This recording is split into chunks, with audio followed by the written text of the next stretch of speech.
Howdy cowboys and cowgirls, I'm Cowboy Jack and today I'm really excited. We're gonna do something a little bit different. I have a book here from my friend Bonnie called The Chicken Girl. She's a really great person and she's got all these chickens, and this book is about her childhood growing up and how she got to be the chicken girl. You guys want to read it with me? It's going to be a whole lot of fun, and we're even going to see some videos of Miss Bonnie with her real chickens today. It's going to be a whole lot of fun. Come on, let's go. I found a really great spot to sit down. Wow, it's my old friend the rocking chair. You know, rocking chairs can be a lot of fun, but it's a lot like worrying. You know, rocking, just like worrying, can occupy your time, but it doesn't get you anywhere. Anyways, so here's the book, The Chicken Girl by Miss Bonnie Tribbett Rosario, my really good friend. She lives in Dripping Springs, Texas, which is right outside of Austin. It's absolutely beautiful there. Anyways, let's get into the book. You guys want to read along with me? All right. Bonnie, whose hair was tangled in curls, was a curious and happy animal-loving girl. She loved animals with fur, animals with scales, animals with prickles, and all kinds of tails. But she especially loved birds, chickens to be exact. She studied them, watched them, and wanted to own them, in fact. Wow, that's a picture of Miss Bonnie right there. She's got a couple of crazy critters with her. She's got a bird sitting on her shoulder, her puppy dog, boy, I love that dog. Even a butterfly is hanging out, a tortoise, kitty cat, and even a rabbit's hanging out with her. That's really cool. Whoa, hang on. We missed one. There's a mouse hanging out in that grass right there. All right, well, let's keep learning about Miss Chicken Girl. To the school library each week she would go, marching to the counter and putting on quite the show. Mrs. Whitefield, she'd say, "I know I ask you each week, but is today the day for the new chicken books I seek?" Bonnie held her breath with excitement and glee and waited for the librarian's answer to be, "Well, Bonnie, dear Bonnie, you silly little girl, with the space in your teeth and the big curly curls, I don't have any new books for you today. I have the same 4 chicken books that I had yesterday." Well, Bonnie was focused and didn't mind at all as the school kids watched her walk down the hall. Nose buried in her chicken books, as happy as can be, Bonnie didn't care one bit when she'd hear them say, "Gee, that girl is funny, she's a little bit crazy and such. Why does she love those chickens so much?" Her family always smiled listening to her gab and whirl, which is how she got the name Bonnie the Chicken Girl. Her daddy, who loved his girl so, watched her read, study, and grow. She was a chicken expert. She'd learned everything. Perhaps she was ready for her own chickens this spring. Her daddy hatched a plan with her mommy that night, a fun family field trip with a great ending in sight. One Saturday morning, the family of 5 piled into the station wagon for a long country drive. Their beloved dog Max jumped in the back seat, not to be left out of this ride-along treat. Chicken Girl Bonnie whistled a song and her sisters happily sang right along. 5 rounds of Old MacDonald, no 6 was the charm, until finally they stopped in front of a farm. So, Cowboy Jack and friends, this is my speckled Sussex named Charlotte. I have 9 different breeds of chickens that you can see, and right now they're eating some dried mealworms. There's a part in my book where I whistle a song, and I want to whistle it to you right now because I really am a good whistler. You ready for this one?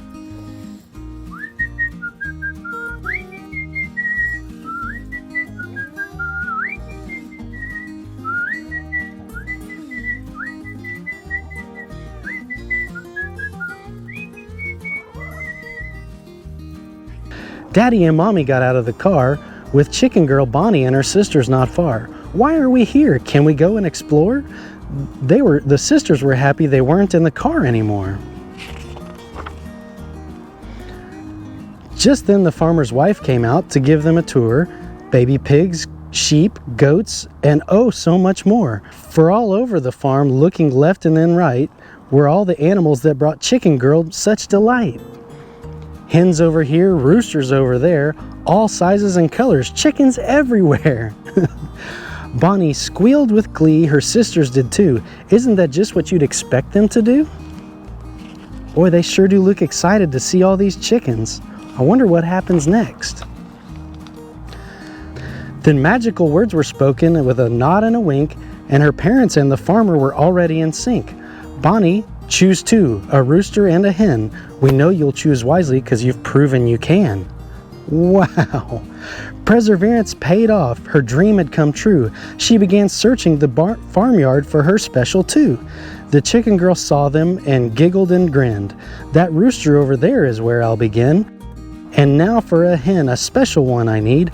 I'll take that speckled one over there by the seed. Well, she looks like she picked her too. They went in a box in the back of their car. Hugs and a thank you seemed to go far. For the farmers were pleased and knew in their hearts that chicken girl Bonnie was off to a great start. The family drove home with their new feathered friends who sat in the box wondering where their trip would end. The sisters looked over the seats with joy, wondering what to name their new girl and boy.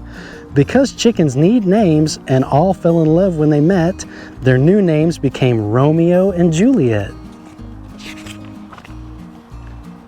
At home, those chickens were loved oh so much as they settled into their fancy new hutch. They had cozy new boxes to sleep in at night with plenty of straw and green grass in sight. Chicken Girl fed them each morning with her rain boots and pail and climbed in the hutch to check under Juliet's feathered tail. She was searching for an egg, her hen's first lay, but there was no egg laid day after day. Until one morning Juliet laid. She finally did, which made Chicken Girl Bonnie the happiest kid. She ran with her that little brown egg in her hand to show her family her new treasure so grand. It was small in size, but that mattered not, for a hen's first egg is always small, just like the books taught. There's a part in my story that says, until one morning Juliet laid. She finally did, which made Chicken Girl Bonnie the happiest kid. She ran with that little brown egg in hand to show her family her new treasure so grand. It was small in size, but that mattered not, for a hen's first egg is always small, just like the books taught. And there I am, measuring and weighing the egg. Here's my dog Max's snout in the corner. I wanted to show everybody what a fairy egg, which they're typically called, looks like. Here's a normal-sized chicken egg, and here are some of the fairy eggs, is what they're typically called. When a hen lays her first egg, it's usually small. So you see here is a fairy egg compared to a regular size egg. And I wanted to save them, so I blew out the yolk and I keep them in a really pretty jar. Perfect is what Chicken Girl thought of her new friends when she visited them outside in their little grassy pen.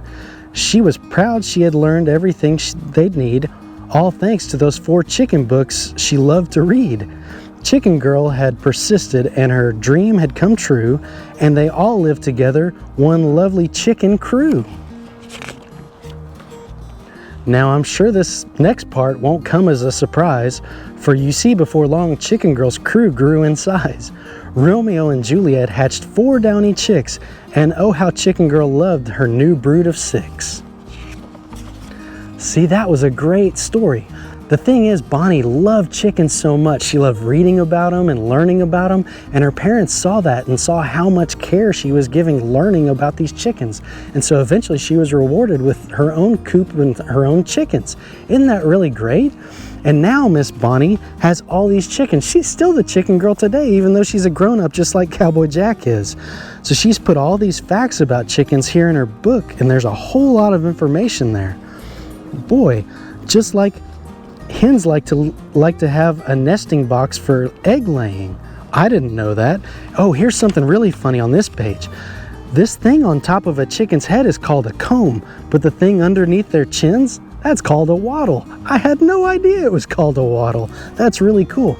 And if you'll notice, these chickens lay all kinds of colors of eggs. I see brown, green, and even some white ones. But when we go to the supermarket and we buy eggs, those eggs tend to be either all brown or all white. Well, that's because of the chickens they come from. There's nothing quite like farm fresh eggs, and I know Miss Bonnie knows that. She's got all of this chicken information in here. And here's even a picture of Miss Bonnie in real life. See, that was Bonnie about the age that she became the chicken girl. That's really funny. And here she is all grown up today. Why don't we take a look at some videos from Miss Bonnie and get to know her a little bit? That's going to be a whole lot of fun. Hi, Cowboy Jack, chicken girl Bonnie here from Dripping Springs, Texas. I'm with one of my ladies. Her name is Terry. She's a buff Orpington chicken. I have 9 hens altogether. I'd like to invite you on into my chicken coop. So come on in. So Cowboy Jack, here are some of my chickens. Here are their dry pellets that they eat. Let's go on in to the coop and see if they've laid me any eggs today. Here are the roosting bars. This is where they sleep at night. And the nesting boxes are where they lay their eggs. And there I've got 3 of them today. Chickens do not sleep in their nest boxes. They only go in there to lay their eggs. And as you can see, they have a favorite nest box. 3 of them wanted to lay an egg in the same nest box. Go figure. So Cowboy Jack, I have 9 different types of chickens, and this one's called an Easter egger. And the reason why she's called that is she lays me a blue egg almost every day. I also have another one that lays me a minty green egg. Chickens are pretty awesome. They lay you breakfast almost every day. Pretty cool, huh? Thanks for coming to visit me at my chicken coop. Bye. All right, cowboys and cowgirls. Wow, that was really fun. Thanks for coming along with me to read Chicken Girl by Miss Bonnie Tribbett Rosario. That was such a great story. And thanks, Miss Bonnie, for giving us those videos so we can see your chickens. That was a whole lot of fun. Anyways, something really cool that Miss Bonnie does is she's a part of an organization called Coops for Troops. And some of the proceeds from each sale of this book go to Coops for Troops. That's an organization that helps veterans set up their own chicken coops that are self-sustainable right there in their own homes. And so it's really a good cause and helps feed people. That's really cool, right? All right, guys. Well, thank you so much for coming along with me today. I had a great time.